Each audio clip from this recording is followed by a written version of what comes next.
Hello aspirants, looking at editorials in question bank for 8th December. The first editorial in the Hindu newspaper is the Reserve Bank of India's big surprise. So this is regarding the policy rate change which we have already discussed in news. So it's called benchmark interest rate, key policy rate. So all these are terms to determine repo rate, because based on the repo rate value, all other values are determined. So like this various rates you should know are bank rate, repo rate and reverse repo rate. So bank rate is the rate at which banks can borrow from RBI. Repo rate is the rate for short term loans. So bank rate is a little long term. Repo rate is short term. So this is rate at which short term loans are taken by the banks. And reverse repo rate is the ulta, means banks give loan to RBI. So rate at which banks park their excess short term funds with RBI, that is called reverse repo rate. So banks paying interest would be high and reverse repo rate would be low. So RBI will not pay very high interest rate. So this repo rate, reverse repo rate and bank rate, all these are linked. So how it is linked is the government, RBI has decided they would change only one policy rate, and depending on that value the other rates can be adjusted.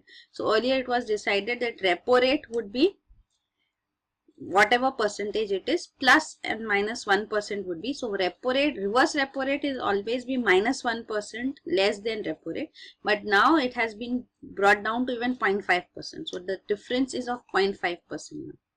So this you can see is liquidity adjustment facility. So repo rate, reverse repo rate are considered part of LAF.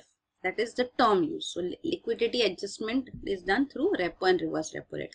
Market stabilization scheme, which we did in the news section 2, that is of 8th December. That is only a temporary short-term procedure for some time. Liquidity adjustment facility is always functional. Repo rate, reverse repo rate are always there. So that is the difference. So this is there. The marginal standing facility, another term which is used. So this is also the rates at which banks can borrow funds overnight. So this is very short term. So RBI funds are taken from RBI against government securities for very short term overnight. So this is marginal standing facility. So all these rates are linked. So if bank rate is presently 6.75 से 6.25 हो गया था, it's a little old data. So 6.25. So accordingly all rates would be there. So as we know, repo rate is 6.25%. So 0.5 basis points less than repo rate is 5.75. That is reverse repo rate. 0.5 basis points more than repo rate is marginal standing facility and bank rate. So that is 6.75. CRR is 4%. 100%, as I told you, was only for temporary time. SLR, statutory liquidity ratio, is another ratio which is the ratio percentage of banks deposits which they have to keep with themselves.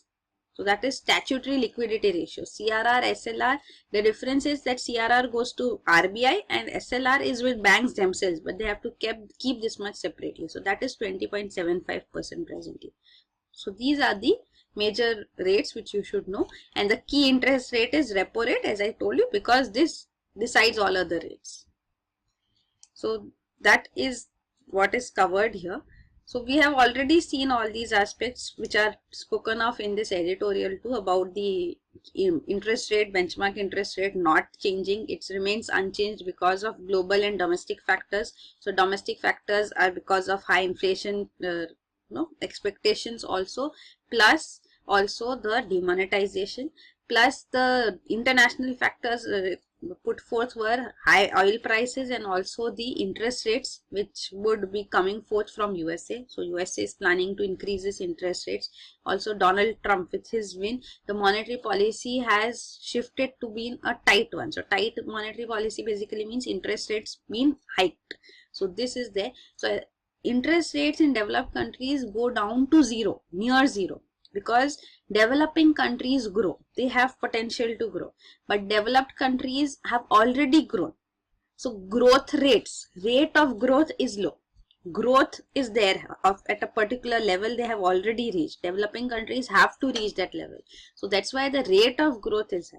In developed countries, rate of growth is not high, and interest rates also, since the economy has already developed and is at a level, then economic activity is not so high. The interest rates then also are not high. So when the interest rates were high, they are gradually reduced to spur economic activity. So because that's what, how interest rates are reduced means interests in the economy are also low in general for the loanees, borrowers, and then this results in more people taking more amount as fund, and they investing and undertaking economic activity. So that is the spur in the economy. So in the, for this purpose, interest rates have been taken down to near zero. So interest rates had gone so down in USA. So that is why now it is required that interest rates be increased. The way developing countries function, so interest rates need to be high. So that is what the new economic policy of USA is targeting. So this is the whole thing. We already discussed that flight of capital is taking place from emerging markets because of these expectations. So we'll wait and watch. Even the exchange rate dollar is becoming strong because of all these are because of Donald Trump being elected as the president and the economic policy views which he put forth. So we'll have to wait and watch. Let the US Federal Reserve also give its policy rates and how does it fare to.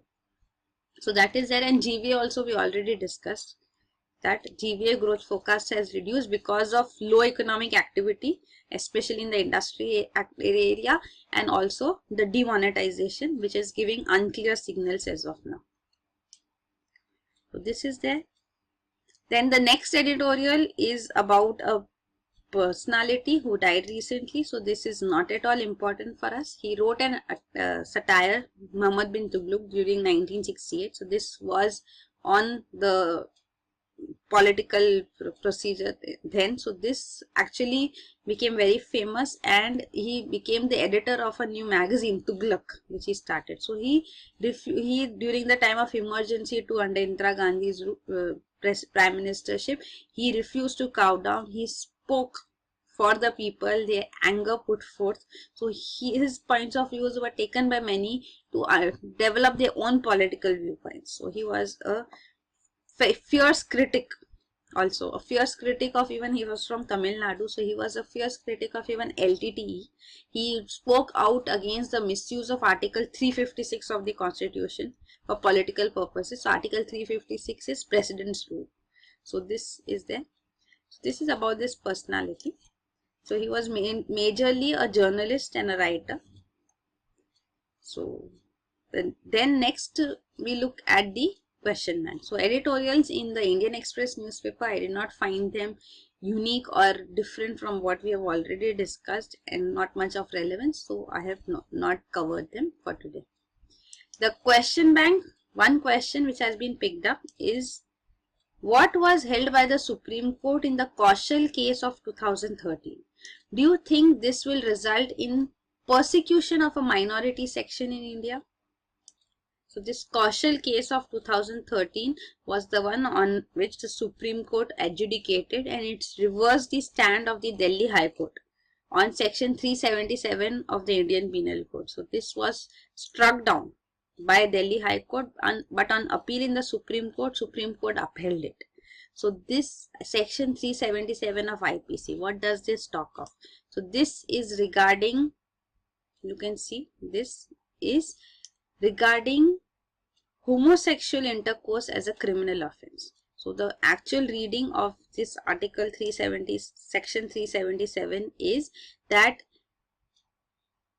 whosoever voluntarily has carnal intercourse against order of nature with man, woman, animal can be punished with imprisonment for life. So means carnal intercourse means sexual intercourse with against the order of nature. So this is anything different. So anything like what is included under this is also fellatio and anal sex. So that two terms, this is oral sex and anal sex. So all these are not allowed under section 377. So they have punishment of imprisonment for life. So the judiciary had taken the viewpoint that these are personal matters which happen behind closed doors. So judiciary and the government has nothing to do in this. And of course this section 377 is British legacy. It's pre-independence. So there is a need to modify this. But the judiciary, Supreme Court in this Kaushal case said that we are not going to take any stand. It is part of the law. So it is upheld. It is the government's role. Government can pass a law and modify and amend it. So that was the Supreme Court stand then, which had shocked the nation, many sections in the nation, not all, because this basically is targeting homosexuals. So homosexuals are considered, being homosexual is a crime under section 377 of IPC. But then there are many people who raise their voice and say that fellatio, oral sex and anal sex are also practiced by many heterosexuals. Couples, normal couples also have these in their behind closed doors. So section 377 has no standing in this modern world, modern nation. So that is why the point is, this is basically used to harass homosexuals.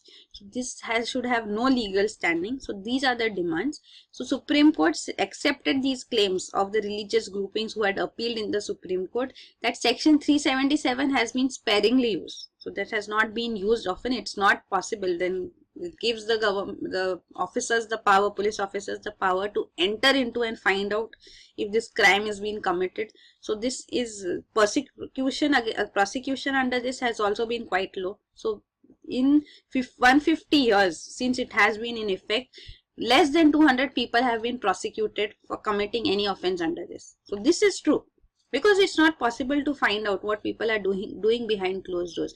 But this provision is used for harassment of homosexuals. So that is the point which is raised. So that is why homosexuals come out against this, because the crime as such may not be committed by just homosexuals but almost all couples. So that is the idea, that homosexual rights have to be upheld. So there is this LGBT, which you must have heard quite often. So L stands for lesbian, means two women in love. The gay is for two men, or even for women if the term is used, gays. Bisexual means a person who is attracted to both sex. So that is called a bisexual.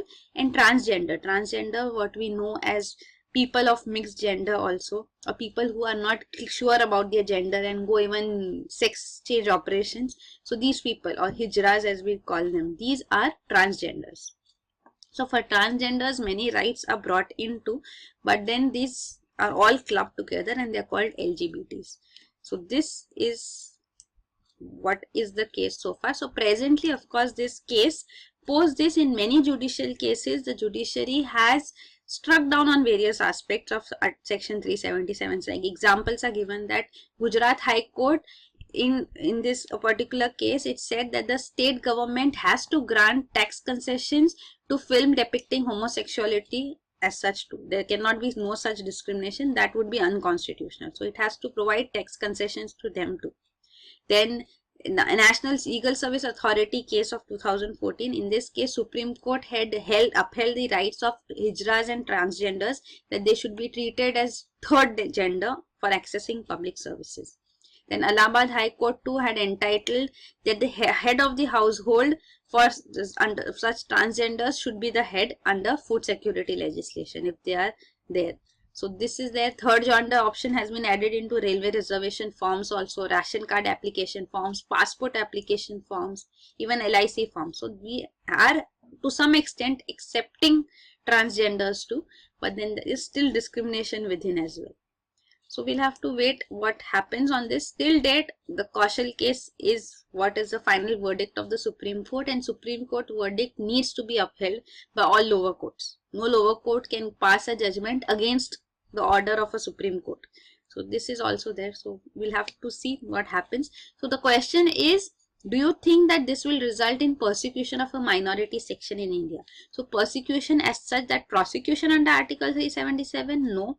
That may be low, but then power with the police officers and the authorities to moral policing, as they say, that possibility increases. So that way, of course, persecution does take place and there is a need to uphold their rights. There are many cases when these gay couples, they refuse to be deported by foreign countries too, because they say they have fear that they would be persecuted in India, and such claims have been accepted in the courts too in these foreign countries. So that is why again it is important that India has to clear its stance on this issue, that where does it stand and how much does it protect this minority community. So that is it. This is the story so far given to. So this was the NAS Foundation which had filed a petition in Delhi High Court in 2001, and this judgment came in 2009 of the Delhi High Court, but then it was reversed by the Supreme Court in 2013. So they are planning to file an action suit too, but then again no final judgment has not come beyond 2013. So this is 1860s provision, section 377 of IPC. So British era. So implications we already discussed. So that is it for today. Thank you.